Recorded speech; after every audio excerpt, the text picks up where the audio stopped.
So hey guys, welcome to all of you in channel the Newland academy में। This is Rahul.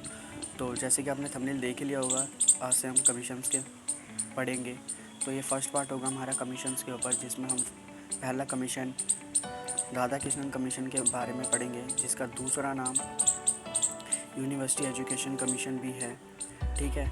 और 1948-49 इसको क्यों पढ़ा जाता है और राधा कृष्णन कमीशन क्या है, आगे हम चर्चा करेंगे। तो वीडियो में अंत तक बने रहें। ठीक है, चलिए। राधा कृष्णन कमीशन, जिसे यूनिवर्सिटी एजुकेशन कमीशन भी कहा जाता है। देखिए, राधा कृष्णन कमीशन क्यों पड़ा इसका नाम? पहले क्या था, जो भी कमीशंस बना करते थे और जो भी उसका बड़ा नेता नेतृत्व करता था, लीड करता था, तो उसी के नाम पे उस कमीशन का नाम गठित कर दिया जाता था। ठीक है। तो इसका जो नेतृत्व कर रहे थे यहाँ पे, जो हमारे भारत के फर्स्ट वाइस प्रेसिडेंट भी थे और एक शिक्षक भी थे, उन्हीं के नेतृत्व में इस आयोग का गठन किया गया और इसलिए इसको जो है राधा कृष्णन आयोग कहा गया। ठीक है। अब 49 और 48 क्यों पढ़ा जाता है इसे, मतलब 48 और 49 क्यों पढ़ा जाता है इसे? 48-49 इसलिए पढ़ा जाता है क्योंकि ये बना 4 नवंबर 1948 में था कमीशन, और 15 अगस्त 1949 को इसने अपनी रिपोर्ट दी थी, जो कि 747 पृष्ठों में ये पूरी की पूरी रिपोर्ट थी। ठीक है। अब यूनिवर्सिटी एजुकेशन कमीशन क्यों कहा जाता है इसको? विश्वविद्यालय शिक्षा आयोग इसलिए कहा जाता है क्योंकि इसका जो संबंध था वो विश्वविद्यालय की जो उच्च शिक्षा है उस पर रिपोर्ट देना था, तो इसलिए इसे विश्वविद्यालय शिक्षा आयोग कहा जाता है। ठीक है। अब हम यहाँ देखते हैं कि इस आयोग की क्या आवश्यकता थी। इससे पहले भी कोई आयोग था या इससे पहले भी कोई नीति थी?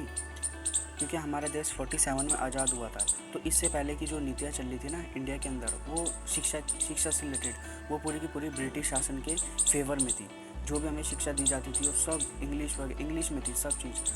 तो हमें इतना ज्ञान नहीं था हमें, तो इसलिए इसी को मद्देनज़र रखते हुए हमारा इंडिया में फर्स्ट शिक्षा आयोग बना है, जिसका नाम है राधा कृष्णन आयोग। ठीक है। ये उच्च स्तर की शिक्षा से रिलेटेड था, यानी कि यूनिवर्सिटी से रिलेटेड था। तो इसी को देखते हुए इसकी आवश्यकता महसूस की गई और एक आयोग गठित किया गया। आज़ादी के बाद फर्स्ट बार उच्च शिक्षा में परिवर्तन करने के लिए यहाँ पहली बार एक कमीशन गठित किया गया। तो यहाँ पर जो हमारी यूनिवर्सिटी थी, इसकी जो स्तर की जो शिक्षा थी, उस पर पूर्ण रचना करना उसका उद्देश्य था, जिससे हमारे राष्ट्र का विकास हो सके, सांस्कृतिक विकास हो सके और तकनीकी तथा विज्ञान का विकास हो सके। इन बातों को ध्यान में रखते हुए उच्च शिक्षा प्रणाली में पूर्ण रचना की आवश्यकता महसूस की गई। ठीक है। तो यहाँ पे राधा कृष्णन जो थे इस आयोग के अध्यक्ष थे, तो इन्हें भारत सरकार को अपनी एक रिपोर्ट सौंपनी थी और इस रिपोर्ट का उद्देश्य यह था कि शिक्षा व्यवस्था में किस प्रकार का सुधार होना चाहिए। तो यहाँ पर इस आयोग ने जो जांच के विषय रखे वो क्या थे, वो देख लेते हैं अब। जांच के विषय, इसमें पहला है विश्वविद्यालय स्तर की शिक्षा की जांच करना। ठीक है। यानी कि जो भी विश्वविद्यालय स्तर की जो शिक्षा है उस पर जाँच करना, और उच्च शिक्षा की जाँच करना, मतलब वही उच्च शिक्षा की जाँच करना, यूनिवर्सिटी की जो शिक्षा है उसको किस तरह से दिया जा सकता है। ठीक है। तीसरा है छात्रों की अनुपस्थिति या अनडिसिप्लिन। ठीक है। और फोर्थ है विश्वविद्यालय इनका प्रशासन किस तरह का होना चाहिए, वित्तीय व्यवस्था किस तरह की होनी चाहिए, शिक्षा की गुणवत्ता कैसी हो और छात्रों के कल्याण के लिए योजना, उच्च शिक्षा के लक्ष्य निर्धारित और शिक्षक नियुक्ति किस तरीके से होनी चाहिए तथा वेतन सेवा शक्ति किस तरह की होनी चाहिए। इसके साथ साथ यहाँ पर जो पाठ्यक्रम है और इसका माध्यम कैसा हो, इस पर इस आयोग की मुख्य सिफारिश देनी थी। ठीक है। और यह रिपोर्ट 25 अगस्त 1949 को डॉक्टर सर्वपल्ली राधाकृष्णन द्वारा भारत सरकार के समक्ष पेश की गई, और ये टोटल जो पेजों में थी वो थी 747। ठीक है। इतने पेजों में थी ये पूरी की पूरी रिपोर्ट। तो इन्होंने अपनी रिपोर्ट जिन जिन बातों को टारगेट किया अपनी रिपोर्ट के अंदर, उस पर चर्चा करते हैं। चलो हम आयोग की मतलब सिफारिश है। ठीक है। तो जो आयोग की सिफारिश है, आयोग ने विश्वविद्यालय स्तर की जो शिक्षा है उसके जितने भी अंग थे, मतलब सभी अंगों को ध्यान में रखते हुए अपने सुझाव दिए। लोकतंत्र को विकसित करना, छात्रों में सोच विकसित करना, अतीत एवं वर्तमान की सोच विकसित करना। तो अब हम यहाँ पर शिक्षक संकाय को देखेंगे। तो ये थी आयोग की मुख्य सिफारिशें। ठीक है। अब हम शिक्षक संकाय को देखते हैं। शिक्षक संकाय तो देखिए, आयोग ने जो शिक्षक है, यहाँ शिक्षकों के 4 श्रेणी रखे। आयोग ने यहाँ पे शिक्षक को 4 श्रेणी में विभाजित कर दिया। पहला प्रोफेसर, पाठक, व्याख्याता और प्रशिक्षक। तो यहाँ देखिए, इन्हें यहाँ पर यह कहा गया कि यहाँ पर जो टीचर है उसका जो प्रमोशन होगा उसकी योग्यता अनुसार होगा, ना कि टारगेट डायरेक्ट होगा। ठीक है, डायरेक्ट नहीं होगा, उसका योग्यता अनुसार टीचर का प्रमोशन किया जाएगा। कमीशन यहाँ ये भी कहता है कि टीचर जो होंगे, इनकी जो वेतन होगी, जो वेतन होगा वो तथा सेवा शर्तें होंगी, वह सम्मानजनक होगी। मतलब उनकी जो सैलरी दी जाएगी, ठीक है, उनकी जो सर्विस होगी वो बिल्कुल सम्मानजनक होगी। और यहाँ पे ये भी कहता है कि शिक्षक होंगे जो, उनके लिए साप्ताहिक व्यवस्था होनी चाहिए और 1 वीक में 18 घंटे से अधिक सेवा नहीं होनी चाहिए। और यहाँ पे ये आयोग कहता है कि जो शिक्षण के लिए यदि आवश्यकता हो तो वह संपूर्ण सेवा काल में 3 वर्ष के लिए अवकाश होना चाहिए, लेकिन एक बार में 1 वर्ष से अधिक अवकाश नहीं होना चाहिए। मतलब अगर टीचर को नीड है अपनी पूरी संपूर्ण सेवा काल में वह 3 वर्ष के लिए अवकाश ले सकता है, छुट्टी ले सकता है।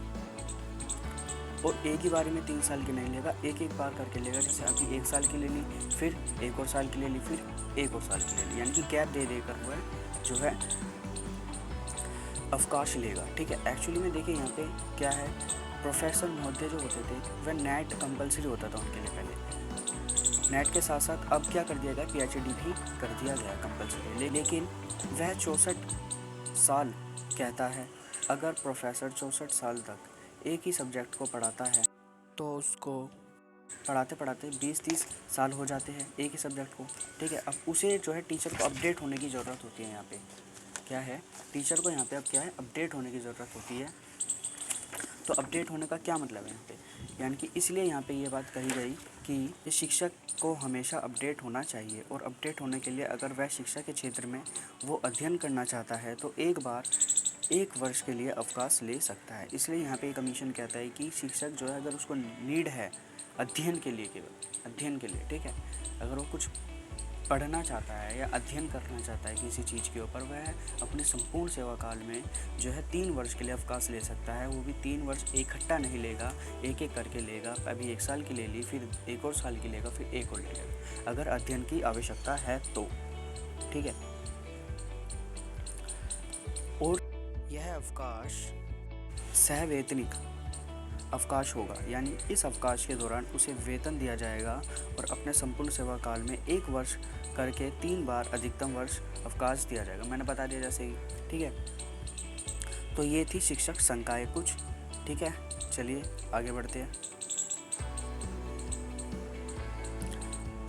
अब देखेंगे उन्होंने जो है कुछ मुख्य बिंदुओं पर अपनी अलग अलग रिकमेंडेशंस दी है राधाकृष्णन ने, तो वो देख लेते हैं रिकमेंडेशंस क्या है। तो देखिए यहाँ पर यह रिकमेंडेशन की जा रही है कि जो विश्वविद्यालय यूनिवर्सिटी होगी, यहाँ पर 3000 से अधिक विद्यार्थी नहीं होने चाहिए।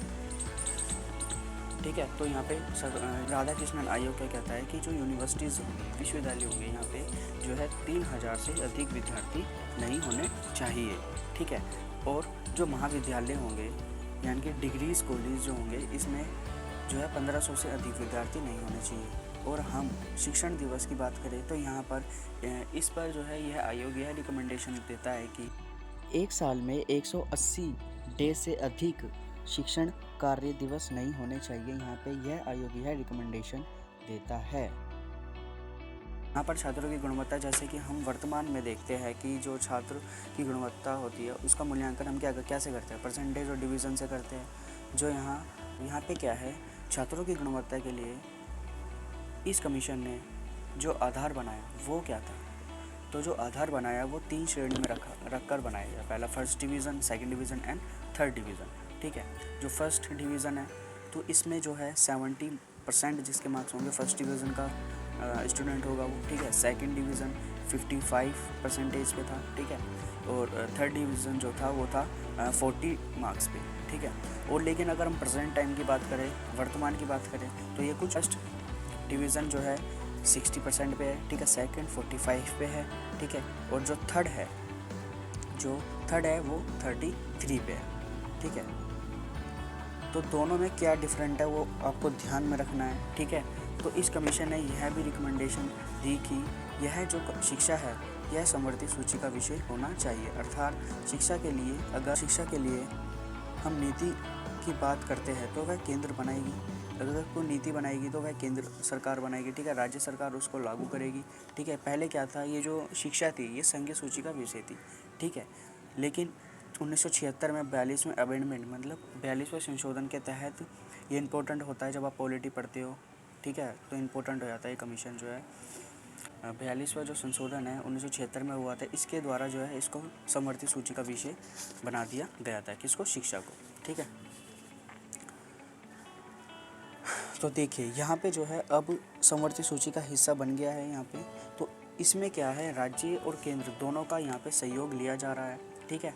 तो यह जो शिक्षा थी यह पहले संघीय सूची का विषय थी, जैसे कि मैंने बता ही दिया है, ठीक है। अब देखिए यहाँ पे जो है 42वें संशोधन में 1976 के तहत जो है शिक्षा को समवर्ती सूची का विषय बनाया गया। लेकिन यहाँ पे जो है राधा कृष्णन जो थे इन्होंने पहले ही सिफारिश दे दी थी कि जो है शिक्षा जो है उसको समवर्ती सूची का विषय होना चाहिए, लेकिन इसको 1976 में बनाया गया। तो देखिए यहाँ पर जो विश्वविद्यालय स्तर की जो शिक्षा है उसमें एक रूपता लाने के लिए इस कमीशन ने पहली बार यूजीसी यानी कि यूनिवर्सिटी ग्रांट कमीशन बनाने की सिफारिश की। तो देखिए यहाँ पे बहुत इंपॉर्टेंट क्वेश्चन बन जा रहा है कि यूजीसी का गठन किस आयोग के द्वारा हुआ, ठीक है। तो आपको याद रखना है कौन सा आयोग है वो, राधा कृष्णन आयोग या यूनिवर्सिटी एजुकेशन, ठीक है। तो यह कह रहा है कि विश्वविद्यालय स्तर की जो शिक्षा है उसको 3 श्रेणियों में रखा जाना चाहिए। पहला स्नातक, दूसरा स्नातकोत्तर, ठीक है, तीसरा शोध, ठीक है। जो स्नातक होगा यानी कि जो ग्रेजुएशन होगी वो 3 इयर्स की होगी, और जो पोस्ट ग्रेजुएशन होगी मतलब स्नातकोत्तर जो होगी वो होगी 2 इयर्स की, और जो शोध होगा वो होगा 2 इयर्स का, ठीक है। साथ ही साथ जो है ये कमीशन यहाँ पे ये भी कहता है कि जो विश्वविद्यालय स्तर की जो शिक्षा है यहाँ पे उसको 3 श्रेणी में रखा गया था, जैसे कि मैंने बता दिया स्नातक, स्नातकोत्तर और शिक्षा। और यहाँ पे कहता है कि कला, विज्ञान और व्यवसाय तकनीकी शिक्षा भी होनी चाहिए, और इसके लिए जो है एक अलग ही स्वतंत्र कॉलेज होने चाहिए। और साथ ही साथ वर्तमान में जो है एग्रीकल्चर, इंजीनियरिंग, ETC यहाँ पे ये भी एक मुख्य शिक्षा बन जा रही है, और इनके लिए एक अलग स्वतंत्र कॉलेज होने चाहिए या अलग स्वतंत्र कॉलेजों की व्यवस्था होनी चाहिए। तो ये थी इस कमीशन की कुछ इम्पोर्टेंट बातें या रिकमेंडेशंस, ठीक है। ज़्यादा बड़ा कमीशंस था नहीं, बहुत इजी कमीशंस था। तो ये है डॉक्टर सर्वपल्ली राधाकृष्णन, जब इन्होंने अपनी रिपोर्ट सौंपी थी, ठीक है। ये छोटा सा मैंने इनके बारे में लिख रखा, फर्स्ट वाइस प्रेसिडेंट थे ये इंडिया के, ठीक है। वो शिक्षक भी रह चुके हैं, ठीक है। तो वीडियो कैसी लगी है बताना कमेंट करके, ठीक है। लाइक कर देना, कमेंट कर देना, ठीक है। शेयर कर देना अपने दोस्तों के साथ। चैनल पे अगर फर्स्ट बार आए हो तो चैनल को सब्सक्राइब कर देना। थैंक्स फॉर वॉचिंग, और बेल आइकन प्रेस कर देना ऐसी वीडियो देखने के लिए, ठीक है। बहुत जल्द आ रहा है कोठारी कमीशन पे दूसरा पार्ट इसका, ठीक है। चलिए मिलते हैं नेक्स्ट वीडियो में, तब तक के लिए अलविदा, जय हिंद।